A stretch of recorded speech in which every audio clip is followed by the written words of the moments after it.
Hola a todos esos curiosos y amantes del estudio, bienvenidos a un nuevo video. El día de hoy, correspondiendo a la materia de farmacología, vamos a abordar el tema de bloqueadores de receptores adrenérgicos en el uso del tratamiento de la hipertensión arterial sistémica. Bueno, comencemos.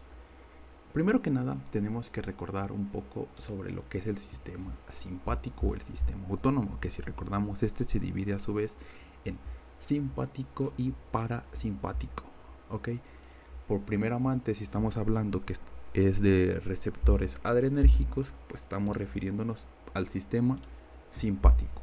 Si recordamos, el sistema simpático es el que va a estar ubicado a nivel torácico y a nivel sacro, ¿ok? Correspondiendo a lo que sería pues los segmentos torácicos, sacros de los ganglios prevertebrales y paravertebrales.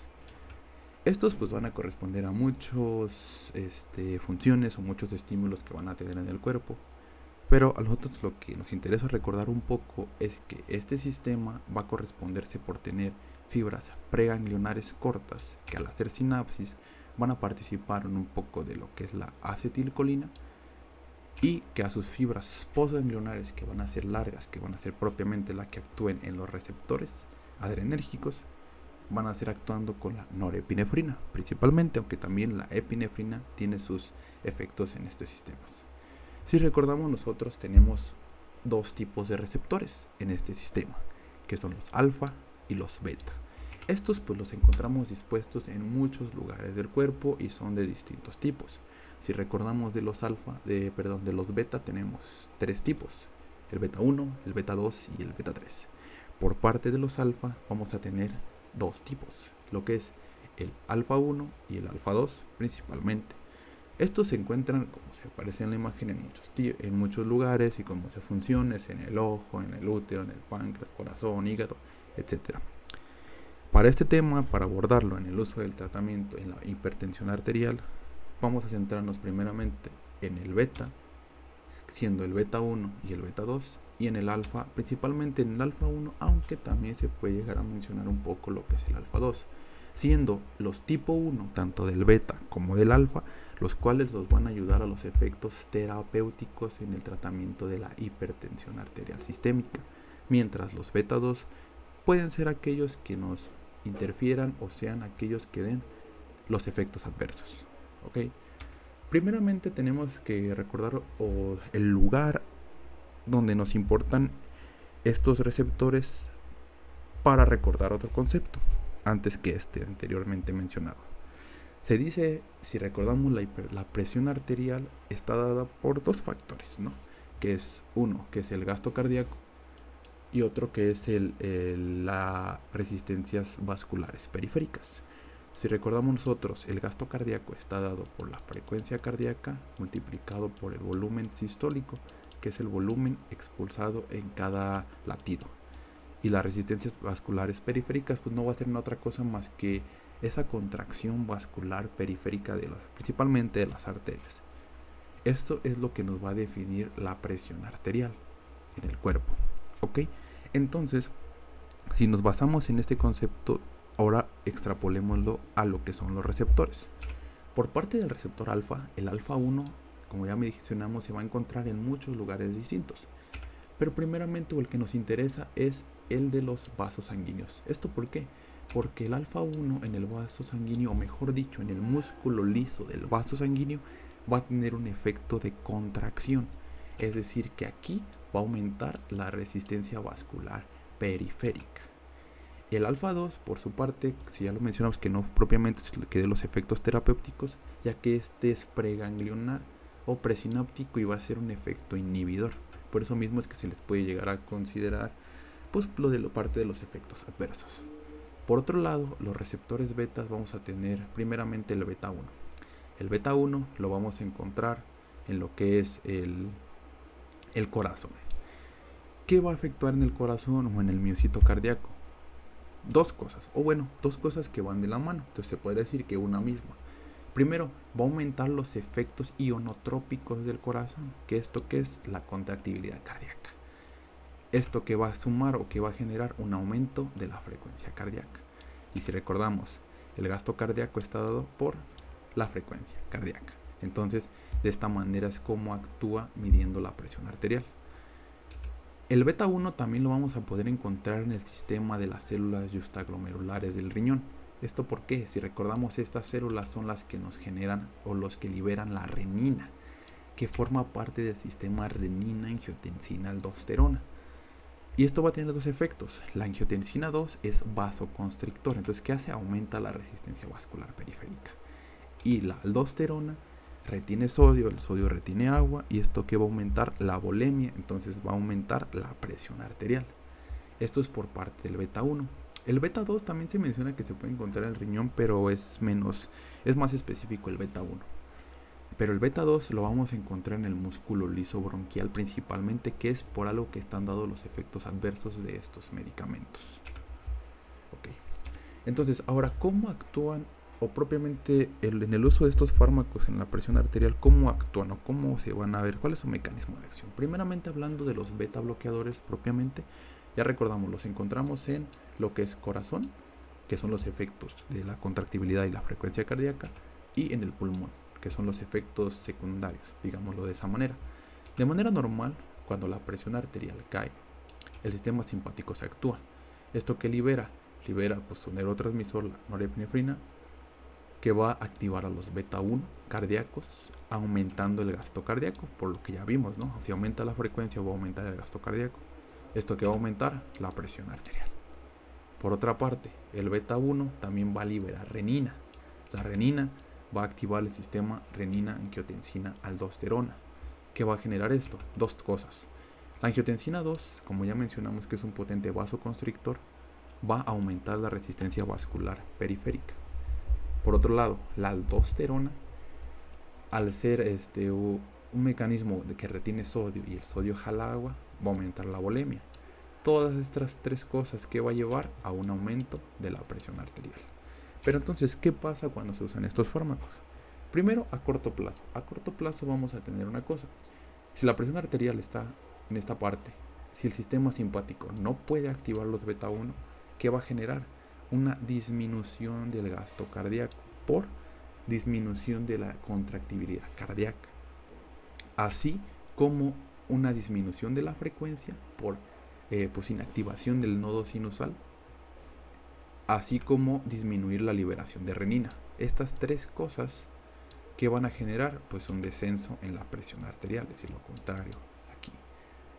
Pero aquí sucede algo bastante curioso, que justamente a corto plazo, cuando se usan estos fármacos, se tiene un reflejo protector del cuerpo. El cuerpo dice, ok, está bajando el gasto cardíaco porque mi frecuencia cardíaca está bajando, y no tengo renina pues porque no me la está dando el cuerpo. Entonces genera un reflejo donde aumenta las resistencias vasculares periféricas. ¿Esto para qué? Pues a un sistema compensatorio para que la presión no baje más de lo que debería, que en muchos casos es beneficioso, en muchos casos impide que se haga uso correcto de estos medicamentos en la presión, pero es algo que sucede. Pero después, al uso prolongado o a largo plazo de estos medicamentos, pues ya va a generar una disminución persistente del gasto cardíaco, así como de la renina, como ya estuvimos mencionando. Pero a su vez, la resistencia vascular periférica puede estar disminuida o normal. ¿Esto de qué depende? De si la persona es sana o ya está diagnosticada con hipertensión, porque normalmente, o mejor dicho, si tiene hipertensión, no si está diagnosticada, si la tiene, porque si la tiene, los efectos pueden llegar a ser incluso mejores, es decir, disminuyendo la resistencia vascular periférica de manera constante. Estos efectos extra que se mencionan son algo que sucede por el uso de estos fármacos. ¿Qué va a poder o qué puede llegar a pasar? Aumento en la liberación de óxido nítrico. ¿Esto qué va a llevar? A una vasodilatación. Esto va a llevar a una disminución de la precarga, entonces va a llevar a una disminución de la presión. Por otra parte, puede bloquear canales de calcio o abrir canales de potasio. Si recordamos, el calcio es el fármaco que se usa, el electrolito que se utiliza para la contractibilidad. Entonces, si no hay calcio, pues no se contrae, entonces se dilata y disminuye la presión. Otra cosa que hay que mencionar es algo que ya habíamos dicho. Los beta 1 se van a encargar del efecto clínico, del efecto terapéutico, mientras los beta 2 pueden llegar a desencadenar los efectos adversos de estos medicamentos. Okay. Por parte de los alfa, ¿cómo funciona? De manera normal, los alfa, pues igual, la presión arterial cae, se activa el sistema simpático, porque pues el cuerpo dice, ok, está disminuyendo la presión, hay que activarnos. Va a llevar su neurotransmisor al alfa 1, el alfa 1 activa, envía una contracción del músculo liso, que lleva un aumento de la resistencia vascular periférica, que aumenta la presión. Entonces, igual manera, a corto plazo, ¿qué sucede? Pues, obviamente, si no se activa el sistema simpático, mejor dicho, el sistema simpático no activa los alfa 1, no hay contracción, no aumenta la resistencia vascular periférica o disminuye, entonces disminuye la presión. A su vez, esto genera, pues, si no se está contrayendo, el músculo liso se vasodilata y aumenta la capacitancia venosa. ¿Qué es esto? La capacitancia básicamente es la capacidad de un vaso para contener sangre. Entonces las venas van a contener mayores cantidades de sangre. Pero, y de igual manera, como en el caso anterior, sucede un reflejo simpático mimético. Pues el cuerpo ahora es al contrario. El cuerpo dice, ok, es que está disminuyendo mucho la resistencia vascular periférica. Hay que aumentar la presión de otra manera. ¿Cómo? Aumentando la frecuencia cardíaca. Aumenta la frecuencia cardíaca pues para tratar de impedir que decaiga tanto la presión.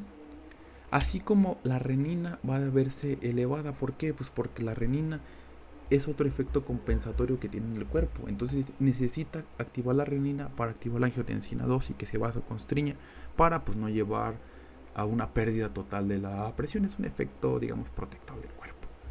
Pero a largo plazo lo que sucede, primeramente, pues se sigue manteniendo la disminución en las resistencias vasculares periféricas, así como genera una vasodilatación persistente, pues porque no se está habiendo una contracción del músculo liso. Pero la frecuencia cardíaca, el gasto cardíaco que van de la mano y la actividad de la renina, pues se va a ver disminuida o normal, de igual manera si la persona ya cursa con hipertensión o no lo hace. Ok, por parte de los beta bloqueadores, ahora sí ya pasando a explicar propiamente los fármacos, van a ser aquellos que terminen en olol. La terminación va a ser una terminación olol. Estos podemos dividirlos en dos tipos, los no selectivos, es decir, que sean tanto para el beta 1 como para el beta 2, e inclusive el beta 3, o los que sean selectivos por beta 1, que pues digamos que pues llegan a tener efectos mejores terapéuticos, ya que no influyen en los otros receptores. Por parte de los no selectivos, el que mayormente se menciona en el tratamiento de la hipertensión es el propanolol. Y por parte de los selectivos podemos mencionar dos, lo que es el atenolol y el metoprolol. Primeramente, hablando general de su farmacocinética de estos fármacos, tenemos que mencionar varias características. Primeramente, la característica o una de las más importantes es que estos fármacos, si bien van a tener una buena absorción por vía oral, o bueno, por las diferentes vías, una gran absorción, que pues la normal es arriba del 90%, muchas veces su biodisponibilidad va a ser menor. En algunos casos como el propanolol, el acebutolol, el nadolol. ¿Esto por qué? Puede ser por un gran metabolismo de primer paso hepático. Entonces esto va a disminuir por el uso del citocromo 2D6, pues su biodisponibilidad. Otra cosa que tenemos que mencionar es que normalmente son o tienen una vida media muy corta, siendo pues de 3 a 5 horas, de 4 horas, de 3 a 4 horas, de 7 horas.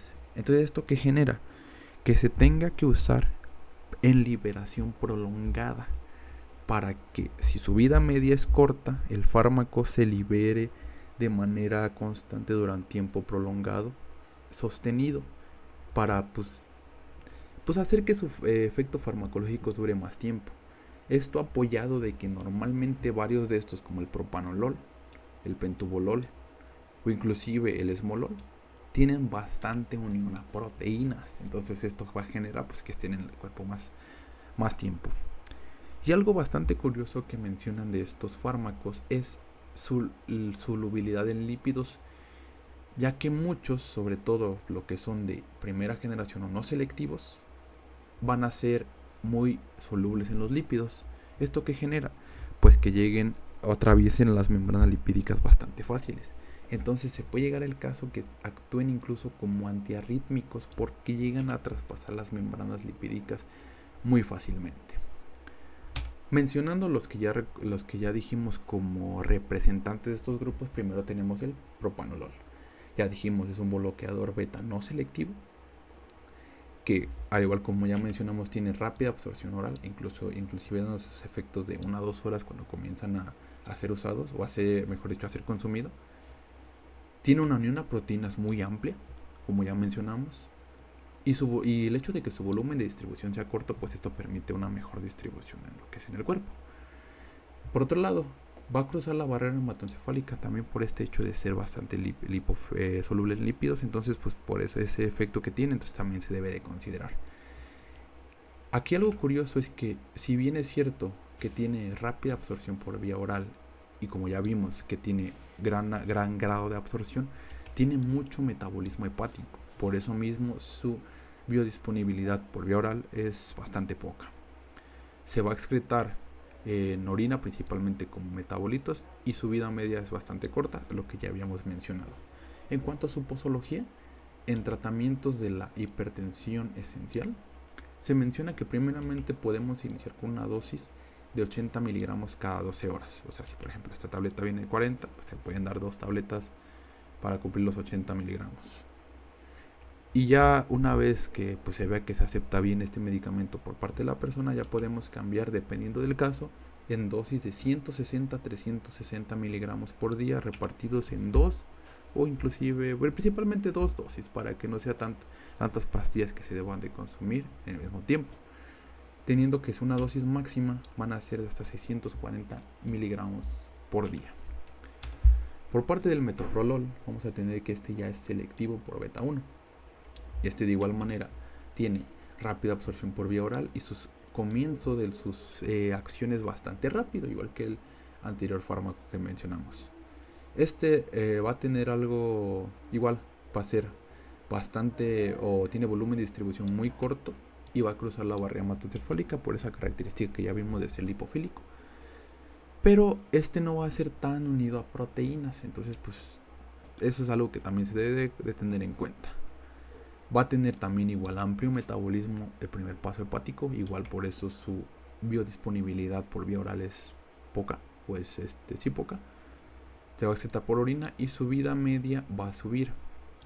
Se dice que va a aumentar en pacientes con insuficiencia hepática, porque si su metabolismo hepático se ve alterado por una insuficiencia hepática, pues obviamente su vida media va a subir. En cuanto a su posología, se menciona que se pueden iniciar, que podemos empezar con 500 a 100 miligramos cada 12 horas o 100 a 200 miligramos al día en este tipo de cápsulas. Pero como ya mencionamos que su vida media es bastante corta y su unión a proteínas es poca, lo que hace todavía más corta, podemos dar dosis retardadas de hasta 45 a 95 miligramos al día en estas grajeas de liberación prolongada. Esto pues va a mantener o va a ser más estable su vida media y pues la biodisponibilidad de este fármaco. Por parte del atenolol, igual, beta 1 selectivo, rápida absorción como ya lo vimos, aunque digamos que es incompleta. Su absorción va a ser incompleta en comparación con los otros que ya mencionamos. Pero esto va de la mano, digamos, aunque tiene mínimo metabolismo hepático. Entonces, va a ser igual. Digamos que es un efecto compensatorio. Los otros tienen gran grado de absorción y gran grado de metabolismo de primer paso. Este, pues es al contrario. Tiene, digamos, poca absorción y poco metabolismo de primer paso. Entonces, digamos que es algo compensatorio. Igual, sus efectos empiezan a actuar bastante rápido. Este sí tiene un volumen de distribución un poco más amplio, lo cual, sumado a que no es tan lipofílico, no va a permitir que cruce la barrera hematoencefálica. Y su unión a proteínas, al ser tan corto, pues también digamos que dificulta o hace un poco menor su vida media. Por parte de su excreción, tenemos que se va a eliminar por las heces y por la orina.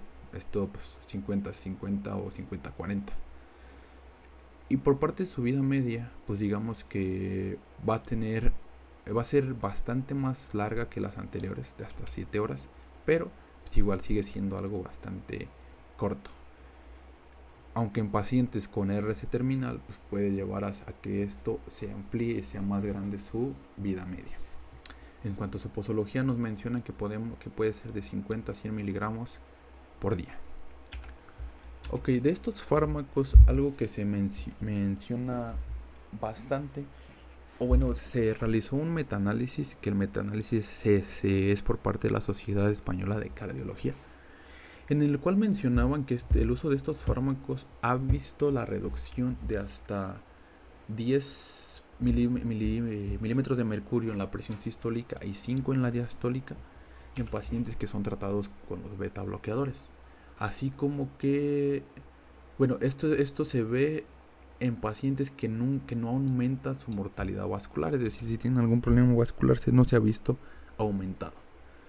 Pero algo, digamos, negativo que tiene es que no va a ofrecer ese mismo efecto protector en los que son los eventos cerebrovasculares y los infartos agudos al miocardio. O sea, se debe de considerar esto, ya que si se dan a un paciente pues, que tiene este infarto agudo al miocardio, la incidencia que va a ofrecer es menor.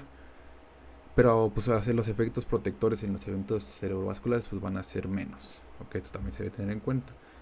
Estos fármacos no son necesarios que se den con un diurético, porque no van a causar una excesiva retención de agua y sodio. Pero lo correcto, lo que mayormente se menciona es que se puede dar un beta bloqueador con un diurético, con un vasodilatador. Esto pues ya obviamente es un esquema terapéutico que ya es dependiendo del paciente, sus patologías y de lo que llegue a tener. El uso de estos fármacos, si bien puede ser dado en pacientes con solo hipertensión, se recomienda que se puedan dar en pacientes que tienen otro tipo de afecciones como el infarto agudo al miocardio o la insuficiencia cardíaca congestiva. Pues es lo que se dice de matar dos pájaros de un tiro, ¿no? Propiamente. Y se dice que los pacientes que tienen un mayor riesgo de evento cerebrovascular, como lo que ya mencionamos antes, no se deben de usar en un tiempo temprano, a menos que ya sea pues lo único que queda, no propiamente. También otros efectos terapéuticos que puede llegar a tener es el tratamiento de la insuficiencia cardíaca, las arritmias y las insuficiencias coronarias. Por parte de efectos adversos, si ya recordamos dónde encontramos el beta 2, primeramente, como contraindicación no los vamos a poder dar en pacientes con enfermedades reactivas de la vía respiratoria, como el asma. ¿Por qué? Pues porque si lo damos en el asma, que en el asma el beta 2 lo que va a generar es una dilatación bronquial, si bloqueamos va a generar una contracción, entonces pues puede impedir una correcta ventilación del paciente. Una disfunción nodal, porque si no hay una buena frecuencia cardíaca, sumado a que estamos bloqueando ese tipo, vamos a generar pues que la frecuencia cardíaca recaiga. Pues es que esto puede ser efectos negativos para la persona. Se mencionaba que por parte de la diabetes mellitus de tipo 2, el uso de estos fármacos, y si se usa la insulina o son pacientes tratados con insulina, pueden llevar a reacciones de hipoglucemia. No es una contraindicación la diabetes, pero el uso de estos fármacos puede llevar a estas reacciones hipoglucemiantes, entonces es algo que se debe de tener en cuenta.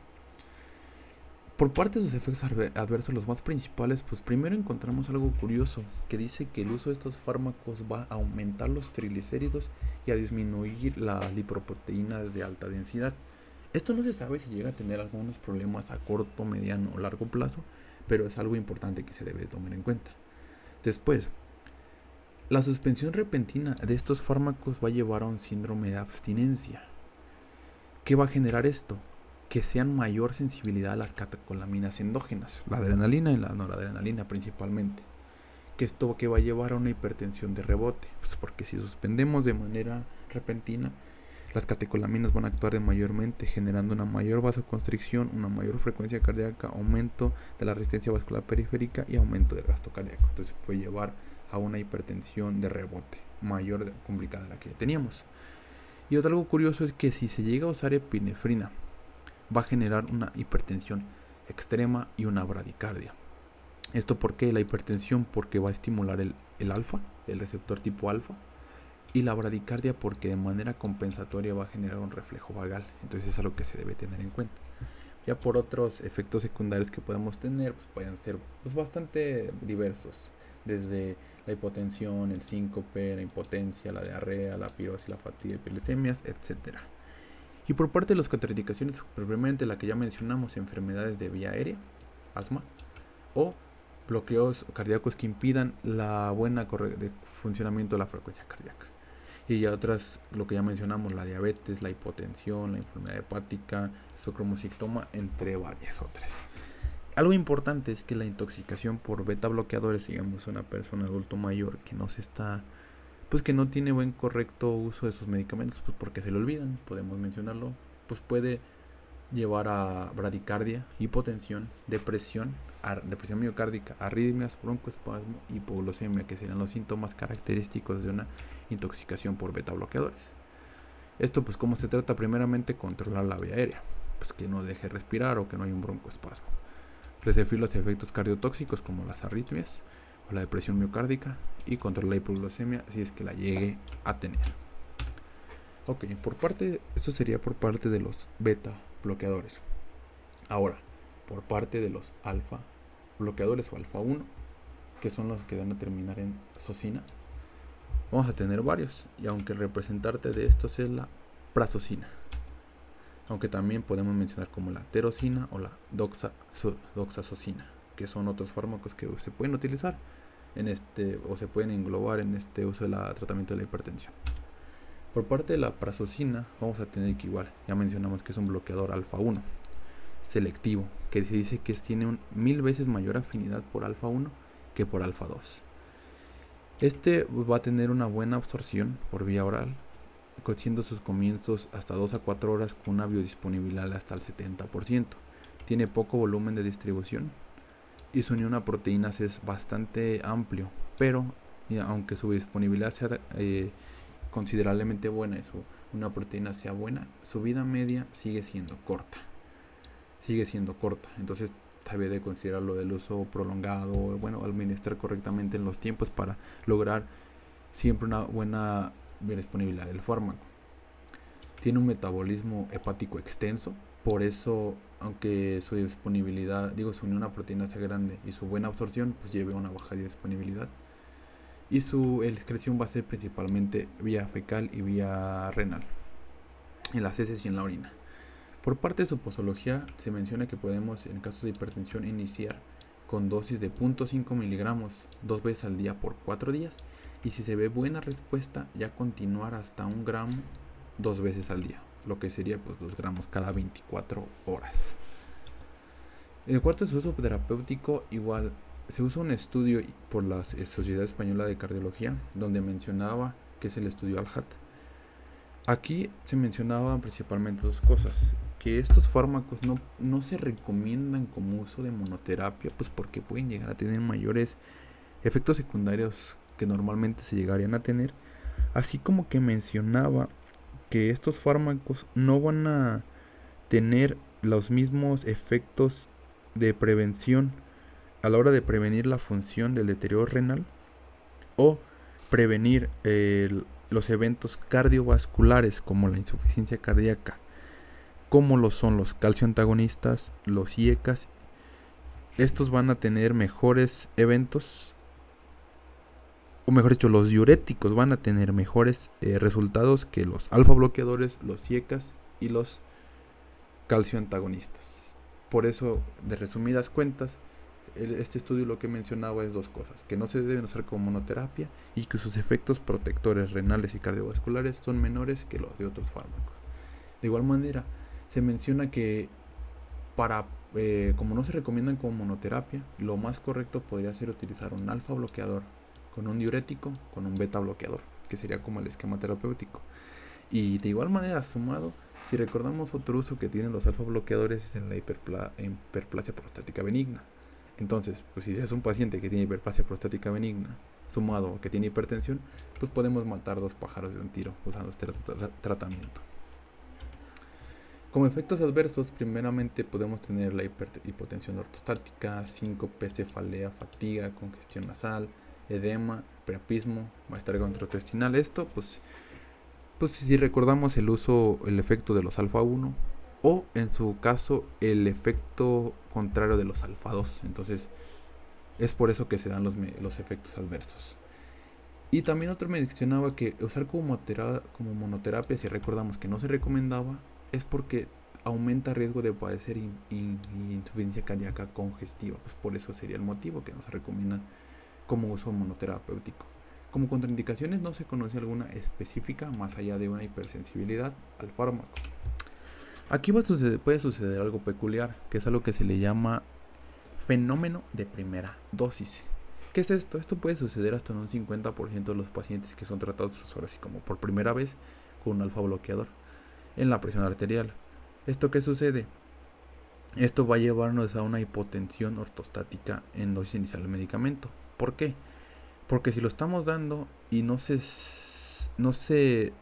o los efectos son mayores a los que suele tener este medicamento en personas, en cierta cantidad de personas va a llevar a una disminución pues mayormente relativa de la que normalmente se esperaría con eso de estos fármacos. Entonces eso es lo que se le llama fenómeno de primera dosis.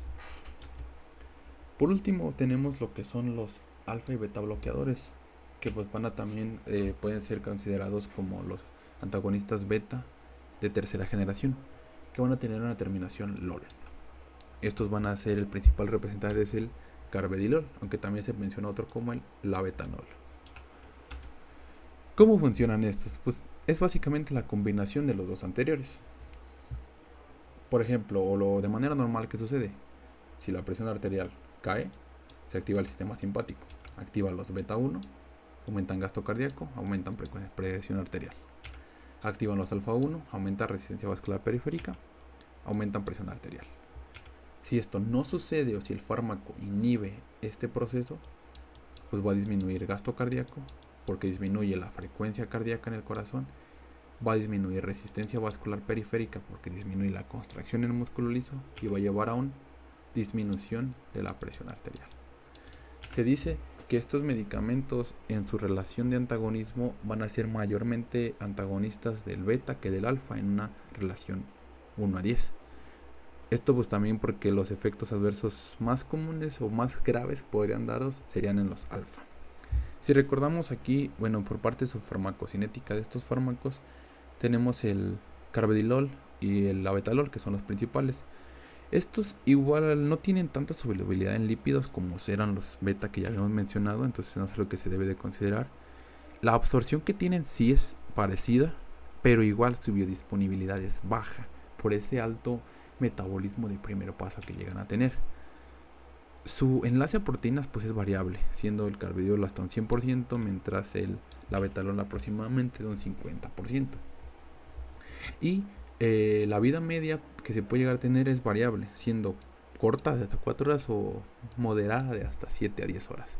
Una característica que menciona del labetalol es que este puede ser usado en el embarazo. Si recordamos, muchos fármacos, y no es que la gran mayoría, son prohibidos en el embarazo. Y el uso se puede usar lo que es la metildopa o inclusive en algunos casos el labetalol, pero se debe de valorar riesgo-beneficio de estos. Por parte de, ya mencionamos lo que era el carvedilol, que este es mixto de alfa y beta. Igual mencionamos rápida absorción oral y sus inicios van a ser rápidos, mayormente iniciando primero los bloqueos de alfa y después los bloqueos beta. Su volumen de distribución es muy grande, muy grande. Por eso se va a distribuir muy bien en espacios extravasculares. Su unión a proteínas es muy grande, entonces esto sumado a estas dos cosas nos dan una vida media pues bastante considerable de hasta 7 a 10 horas. Pero el hecho de que tenga una rápida absorción y una proteína bastante amplia se contrarresta con que tiene amplio metabolismo en primer paso, lo que da en una baja biodisponibilidad por vía oral. Se excreta principalmente por las heces. En cuanto a su posología, mencionaban que inicialmente en hipertensión se puede iniciar con 12.5 miligramos por día por 2 días, es decir, una pastilla al día por 2 días, y si tiene buena respuesta, continuar con 25 miligramos al día, ya sea repartido en una o 2 dosis, que serían dos pastillas de este tipo. Y por parte del labetalol, tenemos que pues es bastante parecido en cuanto a su farmacocinética. La cosa es que ya recordamos antes, menor enlace a proteínas, menor vida media, disponibilidad parecida, etc. Se recuerda lo más característico es que se puede usar en el embarazo. En el embarazo podemos iniciar con dosis de 100 miligramos 2 veces al día, llegando hasta un máximo de 2400 miligramos al día. Esto pues ya obviamente es variable dependiendo de la historia clínica de cada persona. Como manera general, a manera de resumen, se comparan estos fármacos. Si recordamos, teníamos fármacos como metoprolol, selectivo beta 1, propranolol, no selectivo, carvedilol, mixto, prazosin, selectivo alfa 1, y fentanylamina, que este no lo mencionas porque pues este tiene un uso específico en pacientes que tienen cromocitoma. Este va a ser selectivo para el alfa. Estos pues van a tener diferentes indicaciones. Todos se pueden usar en la hipertensión, pero lo más importante de todo esto es que no son de primera línea. Ninguno de estos se va a usar como fármaco de primera línea en el tratamiento de la hipertensión. ¿Por qué? Por sus efectos adversos generales que va a llegar a tener. ¿Y qué es preferible? Mejor es preferible manejar otras ramas de la presión que directamente interferir en la resistencia o en el gasto cardíaco por los efectos adversos que se tiene. Estos se van a usar cuando existan otras patologías que podamos matar dos pájaros de un tiro, o cuando pues ya es necesario el uso mixto en el tratamiento de la hipertensión. Por ejemplo, una insuficiencia cardíaca con hipertensión, ahí podemos usarla. Una hiperplasia prostática benigna con hipertensión. Entonces, estos son como la característica de estas personas, o de estos fármacos, el uso de estos fármacos. Y si es un ferrocromocitoma, usar la fentolamina. Y bueno, básicamente eso sería todo por este video. Espero que les haya gustado. No olviden dejar su like y suscribirse. Vamos a seguir trayendo más contenido enfocado al área de la medicina para aquellos estudiantes o gente curiosa que le interese todo este mundo. Temas de anatomía, fisiología, farmacología, patología, inclusive temas de uso común para la gente que no sea estudiante o no sea del área de la salud. Dejen su like, suscríbanse, espero les haya gustado y nos vemos en la siguiente. Adiós.